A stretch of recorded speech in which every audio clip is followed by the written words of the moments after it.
Hi, I'm Andrea. I'm Claudia. And this is Judgy Crime Girls. Welcome. Hello, welcome. How's everybody? We're doing good. Yeah? Yeah. You look great. You do too. Thank you. Yeah.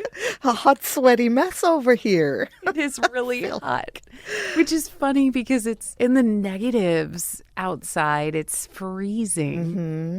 For fun, this week, we got our hair all wet and then went outside and flipped it over just to see the ice crystals form. Oh, wow. And have your hair stand straight up. That's always a blast. Did your mother ever tell you if you go outside with wet hair, you're going to get sick?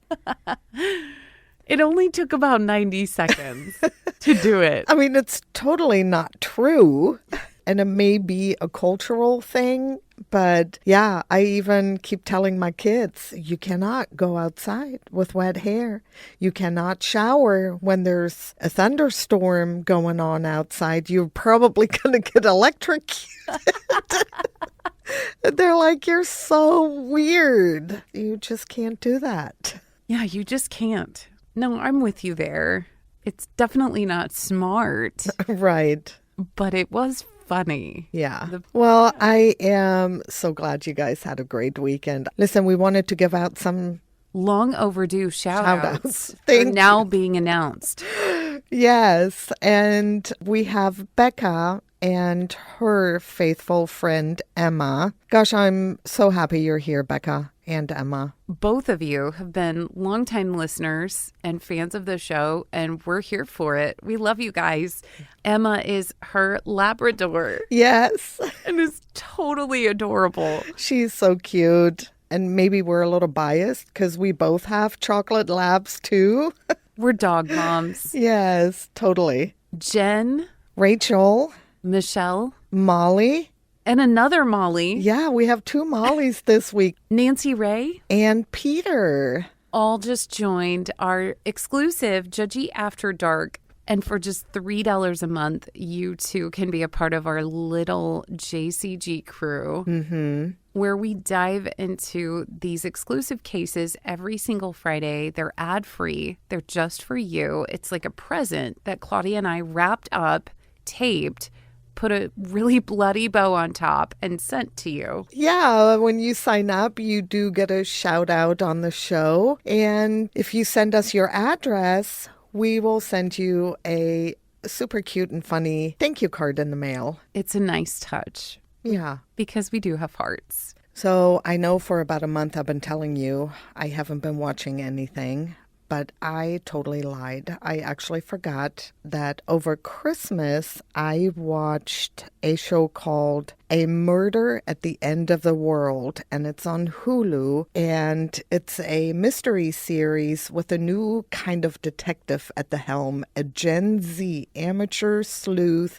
and tech-savvy hacker named Darby Hart. So Darby and 8 other guests are invited to a reclusive billionaire to participate in a retreat at a remote and dazzling location. When one of the other guests is found dead, Darby must use all of her skills to prove it was murder against a tide of competing interests and before the killer takes another life. Actually, when she was younger, Darby solved a murder and pretty much caught a serial killer.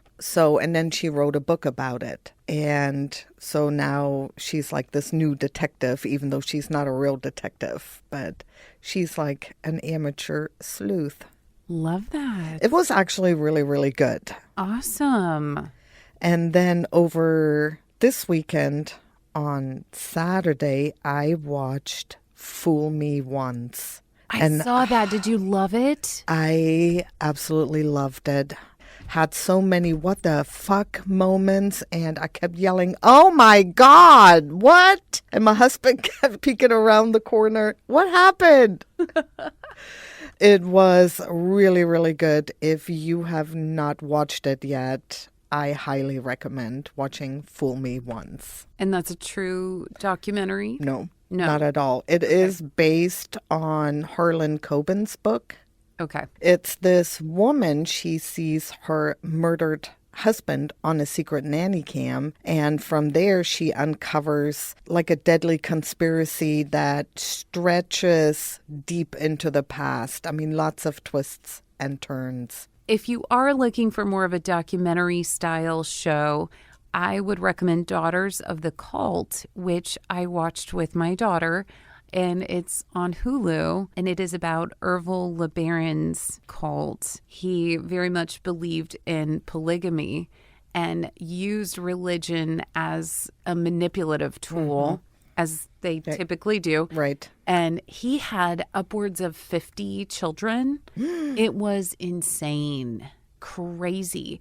And they interview several of them throughout 5 episodes. And they talk about how the FBI would regularly raid their house. And it's just nuts. So that one is a really good one. Wow, that sounds very good. I'll have to look into that. So our bite for today is the Belvita Crunchy Breakfast Bar. We'll eat the whole pack. I'll share with you. Thanks. Or you share with me. If you get to it, and I won't eat it all. We like our food. It's bites and rights, ladies and gentlemen. Yeah. It's a new thing. We have our bites and then we have our rights. We took a poll and the people have spoken. They want to hear quirky laws. Yeah. For today, we are going to be in Oregon, so I picked a law from Oregon. And did you know citizens can actually issue tickets to traffic officers? And this has got to be probably my favorite one right here.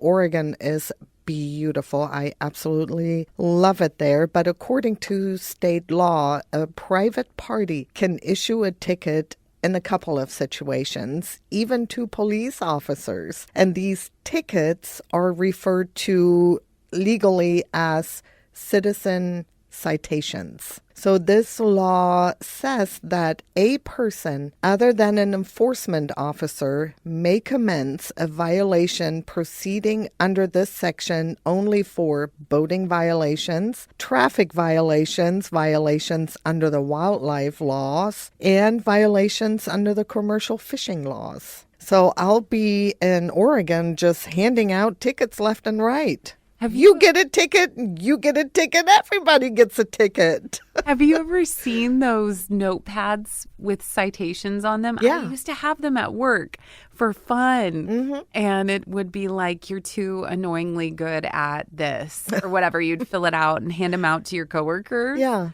Oh my gosh. But it's so funny that there's actually a place in the world where you have some type of authority. Yeah. Thank God. Where you can do that. So if any of you live in Oregon and you've ever done that, let us know. I would love to hear from you. Yeah. Did you write an officer a ticket? I would love to hear that story. Yeah.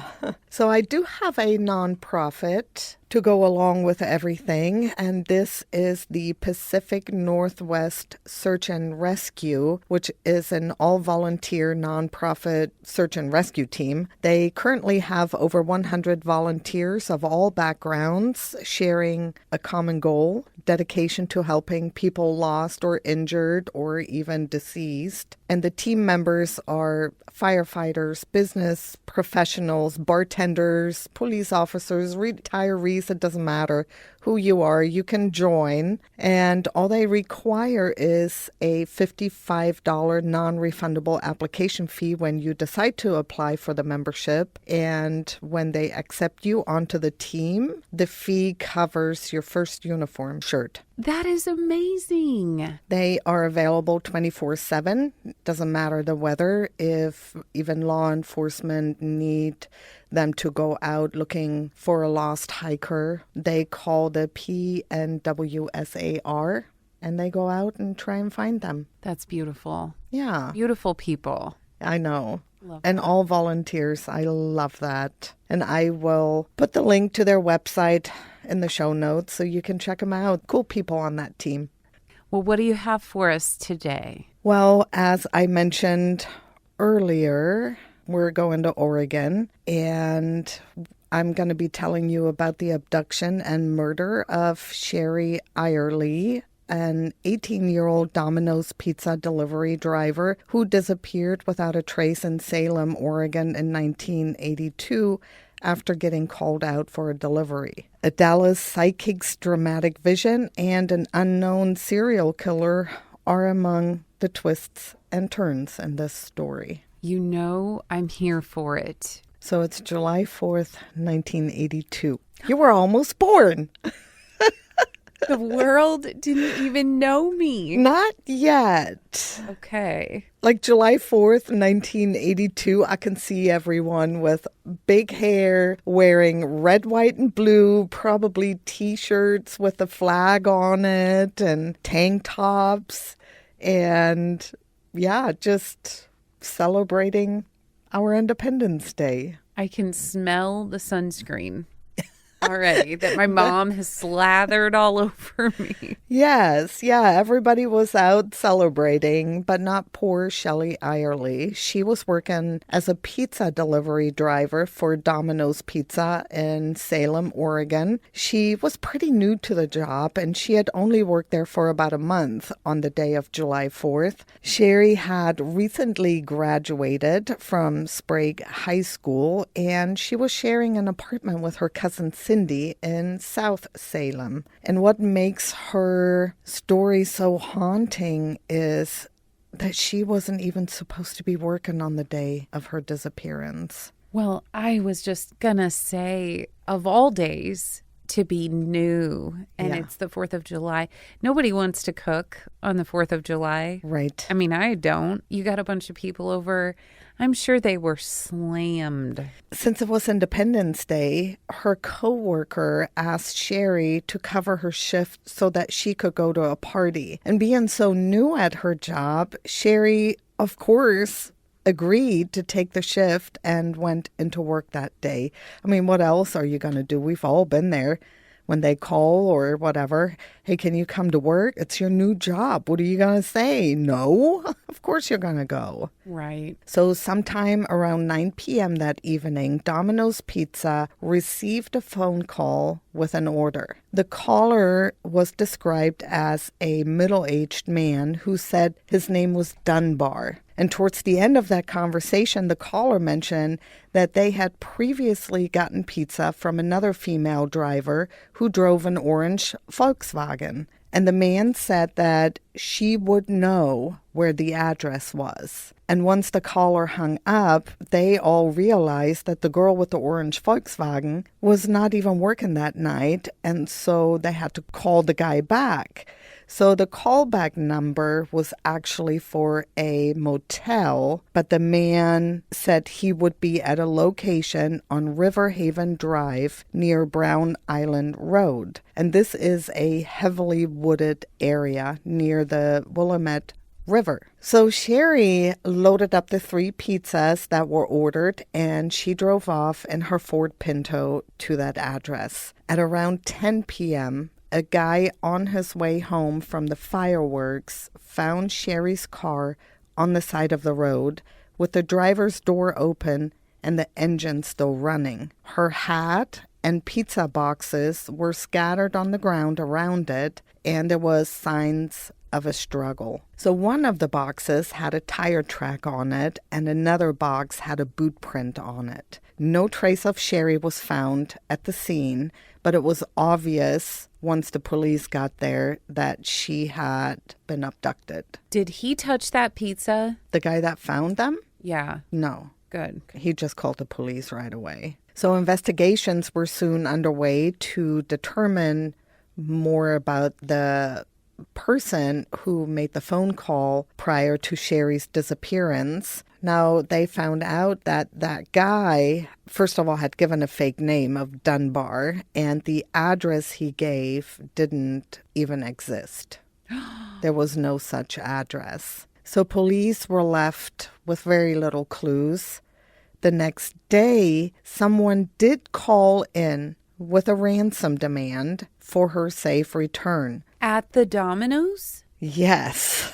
So, but after that, the caller never called again to communicate with either Domino's or the police. They never called, to collect the money. Now, police did locate several witnesses who actually noticed a suspicious older model truck parked on the side of the road around the time Sherry's abduction. And the truck was described as a four-wheel drive with large tires and had 2 spotlights on top of the cab. It was parked up with the front of the road and the back was facing the road. So a month after Sherry's abduction, a Dallas psychic investigator, John Catchings, said that he woke up around 3 a.m. from a sound sleep. At the edge of his bed, he saw the ghostly figure of a young woman standing there. He believed that there was a reason she appeared to him, and 4 days later, he actually received a package in the mail from Salem investigators with information about Sherry's case in the hopes that he would be able to provide answers to Sherry's family, because I guess he was a famous police psychic that has been used in other cases. I don't know that I believe that, but go on. Not too long ago, you said, psychics have made discoveries. They have. I just feel like that's so coincidental. Right.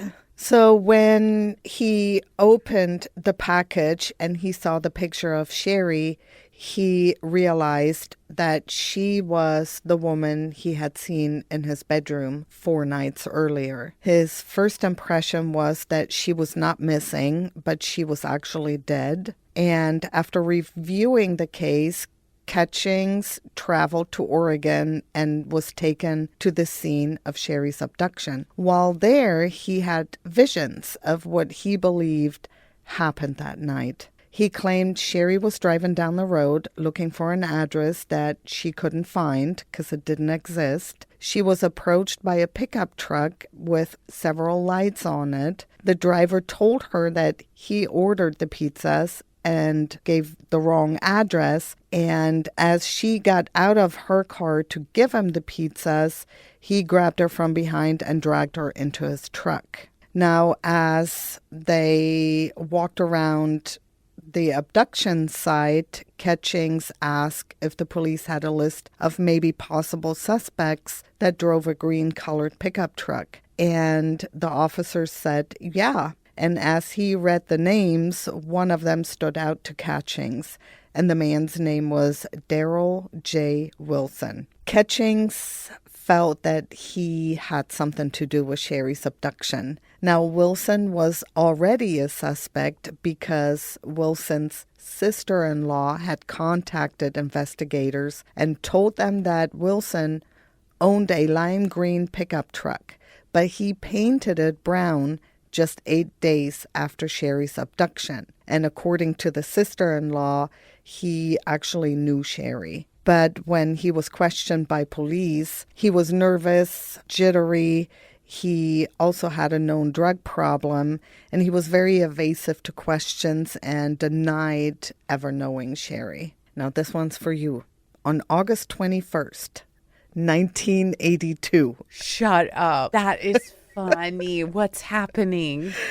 Only good things can happen on this day. Not on that day. Okay. Not in Oregon. Okay. So on August 21st, 1982, officers agreed to take Catchings to Wilson's home. Catchings was shocked to discover that the home was the same one he had seen in the prior vision. It was a white house with pillars on the outside. When Wilson was asked to take a polygraph, he said no.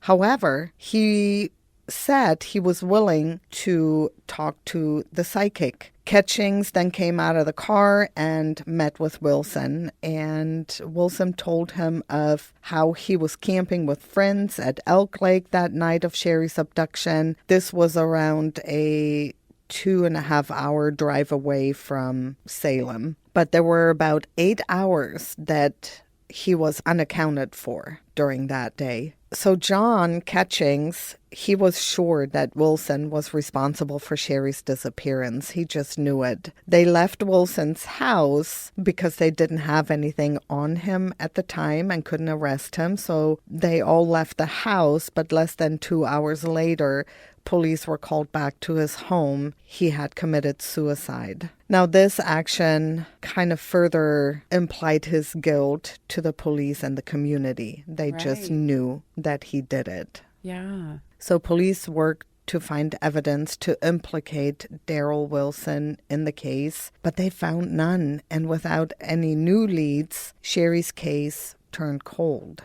But then cold case investigators reopened Sherry's case years later and felt that Wilson did not fit the behavioral profile of the abductor. It is believed that Wilson was a man who had been involved in drugs for several years but had no criminal history, and he was just a troubled man and he had no connection to Sherry's case. So they started looking into the possibility that actually someone else was involved in her abduction. So investigators began looking for a new suspect that might have done similar crimes in their past.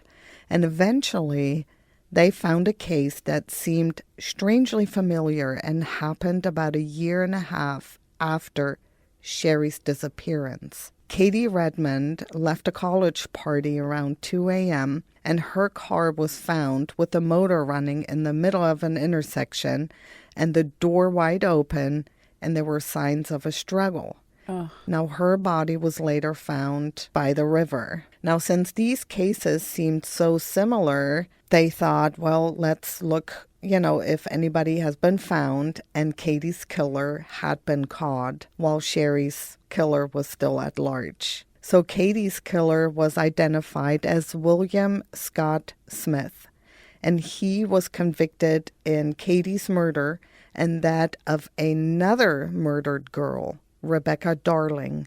21-year-old Rebecca Darling worked at a Circle K store when she went missing on February 19, 1984. Her car was a Volkswagen Beetle, was still in the parking lot, and her purse, her car keys, her coat were still in the store, but there were no apparent signs of a struggle or anything being stolen. This was considered highly unusual, as Rebecca was considered a very diligent and responsible worker who would never abandon her shift or leave her possessions behind. But then on March 25th, a farmer tending to his cows found a highly decomposed body floating in the Little Pudding River, which was stuck in some brush, and that was Rebecca Darling.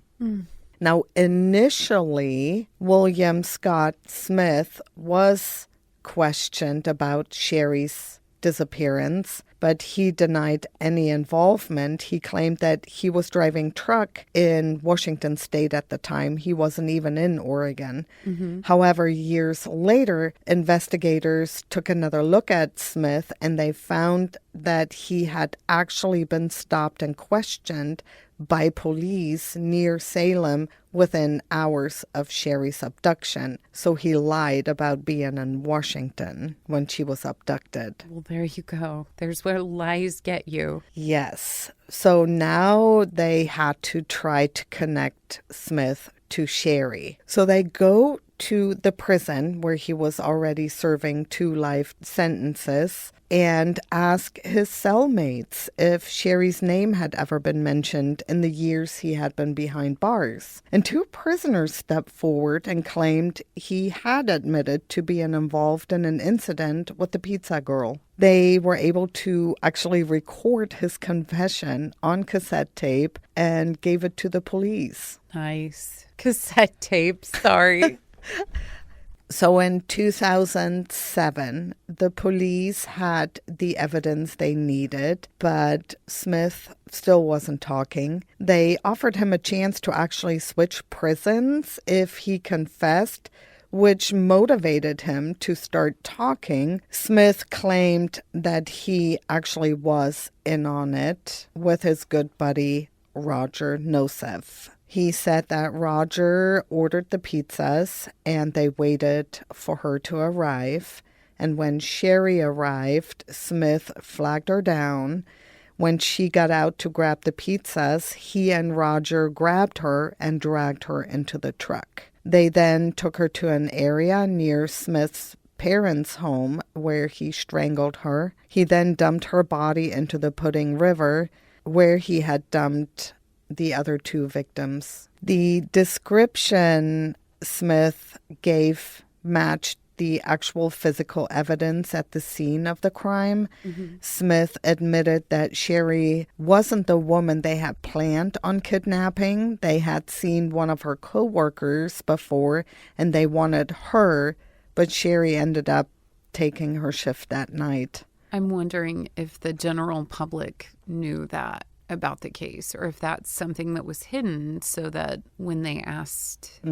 That part I don't know, but he also gave investigators information about the crime that had never been released to the public. For example, he knew exactly what kind of pizzas they had ordered, and he also told them that Nosev had made a ransom call to Domino's the day after Sherry's abduction, demanding $50,000 for her safe return, and this detail had also never been released to the public. So Nosev died in 2003, just a few years before Smith's confession. And on December 18th, 2007, Smith pleaded guilty to Sherry's murder and he was sentenced to life in prison. He was already serving the life sentences. He showed no remorse for his actions. Now, Sherry's family declined comment after the conviction, but her mom, Linda, released a statement and said, "I want to thank